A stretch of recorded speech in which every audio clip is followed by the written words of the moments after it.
భువనగిరిలో భర్తను కారుతో ఢీకొట్టి చంపిన కేసు మరో మలుపు తిరిగింది. భర్త మరో మహిళతో అక్రమ సంబంధం పెట్టుకోవడాన్ని తట్టుకోలేకే తమ్ముడితో కలిసి భార్య హత్య చేసిందని తెలుస్తోంది.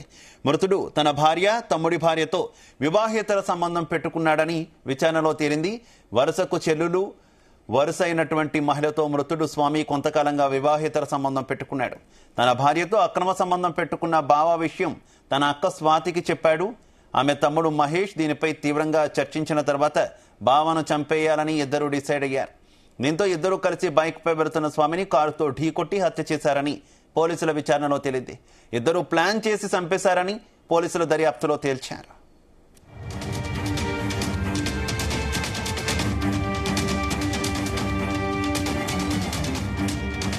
ఇదే విషయానికి సంబంధించి మరింత సమాచారం మా కరెస్పాండెంట్ జానయ్య అందిస్తారు.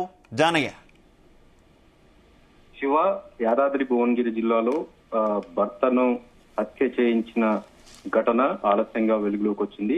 మొదటగా రోడ్డు ప్రమాదానికి గురై మృతి చెందాడని చెప్పి కేసు నమోదు చేస్తున్నటువంటి పోలీసులు ఆ మృతిపై అనుమానాలు రావడంతో వెంటనే పోలీసులకు ఫిర్యాదు చేయడంతో మృతుని భార్యని అదుపులోకి తీసుకొని విచారణ చేయడంతో అసలు విషయం బయటికి రావడం జరిగింది. ఏదైతే యాదాద్రి భువనగిరి జిల్లాకు చెందినటువంటి స్వామి అనే వ్యక్తిని అతని భార్య స్వాతి, స్వామి బామ్మర్ది మహేష్, వీరిద్దరు కలిసి స్వామిని హతమార్చేందుకు కూడా ప్లాన్ వేసుకున్నట్టుగా కూడా పోలీసులు ప్రాథమిక అంచనాకు రావడం జరిగింది. వారిని అదుపులోకి తీసుకున్న సమయంలో ఈ విషయాలన్నీ కూడా బయటికి వస్తున్నట్టుగా కూడా తెలుస్తుంది. అయితే మరో కోణంలో కూడా అనుమానాలు వ్యక్తమవుతున్నట్టుగా కూడా మృతుని కుటుంబ సభ్యులు ఆరోపిస్తున్నారు. స్వాతి గతంలో ఏదైతే భువనగిరిలో ఒక బైక్ షోరూమ్ లో పనిచేసేటప్పుడు అక్కడ పరిచయమైనటువంటి కిరణ్ అనే వ్యక్తితోటి సన్నిహిత సంబంధం ఉండేదని, దాంతో స్వామిని చంపేందుకు కూడా ప్లాన్ చేసింది అనేది కూడా కుటుంబ సభ్యులు ఆరోపిస్తున్నారు. ఈ నేపథ్యంలోనే ఇటు సాయి కిరణ్ అనే వ్యక్తితో కలిసి స్వాతి తన సోదరుడు మహేష్, సాయి కిరణ్ మరో వ్యక్తితోటి నలుగురు కలిసి కూడా స్వామిని హతమార్చేందుకు రోడ్డు ప్రమాదంగా చిత్రీకరించే ప్రయత్నం అయితే చేయడం జరిగింది. పోలీసుల విచారణలో మాత్రం అసలు విషయం బయటకు రావడం జరిగింది. అయితే భువనగిరి నుంచి ట్రాక్టర్ షోరూమ్ లో పనిచేసేటువంటి స్వామి భువనగిరి నుంచి తన సొంత గ్రామానికి వెళ్తున్న సమయంలో రాయగిరి మోత్కూరు రహదారి పైన ఉన్నటువంటి కాటేపల్లి విలేజ్ వద్ద షిఫ్ట్ కార్ లో వచ్చినటువంటి సాయి కిరణ్, అలాగే మహేష్, స్వామి మృతుడు ఎవరైతే ఉన్నారో అతని బావమర్ది మహేష్, సాయి కిరణ్ మరో వ్యక్తి కూడా వీరితో పాటు ఉన్నారు. బైక్ పై తన ఏదైతే స్నేహితులతో కలిసి వెళ్తున్నటువంటి స్వామి బైక్ ను వెనుక నుండి షిఫ్ట్ కార్ తోటి ఢీకొనడంతో వారు కింద పడిపోవడం జరిగింది. దీంతో ఇద్దరికి కూడా తీవ్ర గాయాలు కావడం జరిగింది. అయితే స్వామి ఆ ప్రమాదం జరిగిన సమయంలో ప్రాణాలతోటే ఉన్నాడని, చనిపోలేదనే నిర్ధారణతో ఏదైతే యాక్సిడెంట్ చేసినటువంటి కార్తో చేసిన వ్యక్తులు ఎవరైతే ఉన్నారో వాళ్ళు బండరాలతో కూడా స్వామిని మరోమారు దాడి చేసినట్టుగా కూడా పోలీసుల విచారణలో బయటకు వస్తున్నట్టుగా కూడా తెలుస్తుంది. ఈ నేపథ్యంలో స్వామి అక్కడికక్కడే మృతి చెందడం జరిగింది. దీంతో పాటు ఆ బైక్ పై ఉన్నటువంటి ఎవరైతే స్వామి స్నేహితుడు ఎవరైతే ఉన్నారో అతని పరిస్థితి కూడా విషమంగా ఉంది. అతను ప్రస్తుతం సికింద్రాబాద్ ప్రైవేట్ ఆసుపత్రిలో చికిత్స పొందుతున్నాడు. అయితే ఈ యాక్సిడెంట్ మొదటగా రాత్రి సమయంలో స్వామి బైక్ పై తన ఇంటికి వస్తున్న సమయంలో ఈ కార్ తోటి యాక్సిడెంట్ చేయడంతో స్థానికులు ఇక్కడ రోడ్ యాక్సిడెంట్ జరిగిందని చెప్పి పోలీసులకు సమాచారం ఇవ్వడంతో అక్కడికి వెళ్లడం జరిగింది. రోడ్డు ప్రమాదంగానే మొదటగా కేసు నమోదు చేయడం జరిగింది. అయితే ఈ ప్రమాద అక్కడ జరిగినటువంటి ఘటనను పరిశీలించినటువంటి పోలీసులు కొంత అనుమానం వ్యక్తం చేయడం జరిగింది.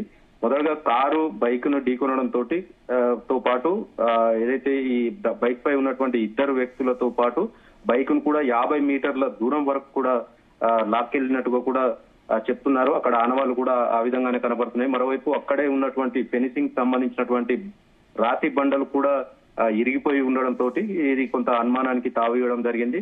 దీంతో పాటు ఇటు కుటుంబ సభ్యులు కూడా ఇది రోడ్డు యాక్సిడెంట్ కాదు, హత్య చేసినట్టుగా కూడా అనుమానం ఉందని చెప్పి పోలీసులకు ఫిర్యాదు చేయడంతో స్వామి మృతుడు ఎవరైతే ఉన్నారో అతని భార్య స్వాతిని, అలాగే అతని బావమర్ది మహేష్ ఇద్దరిని కూడా అదుపులోకి తీసుకొని విచారించడంతో అసలు విషయం బయటికి రావడం జరిగింది.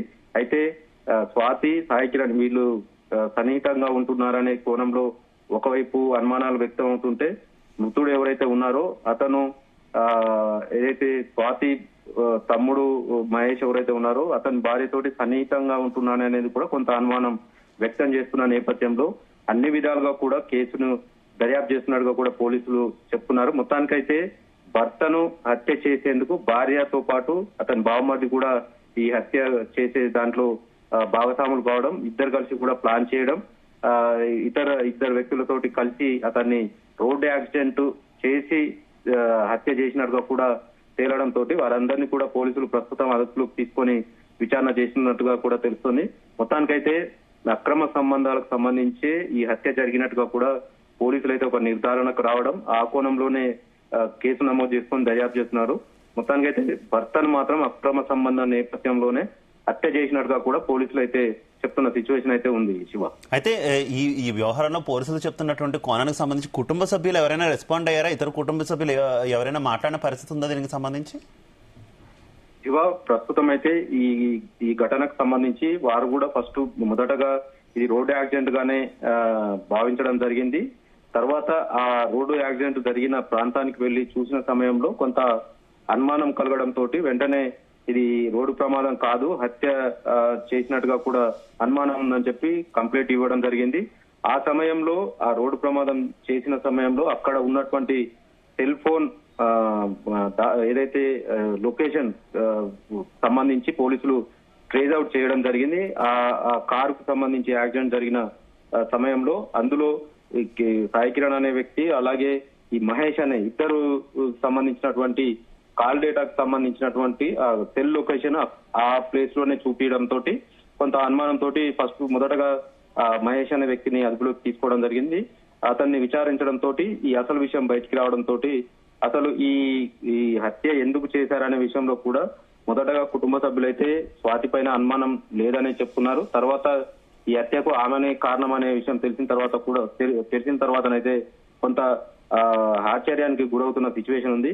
ఎందుకంటే ఈమె హత్య చేసేంతగా స్వామి ఎందుకు చేశారనే విషయం పైన కూడా కొంత బాధపడుతున్న విషయం ఉంది. అందరితోటి కలుపుకోలుగా ఉండేటువంటి స్వాతి ఇలా ఎందుకు చేసిందనే విషయంలో కూడా కుటుంబ సభ్యులైతే రోధిస్తున్న పరిస్థితి అయితే ఉంది. Shiva, right, okay, thank you.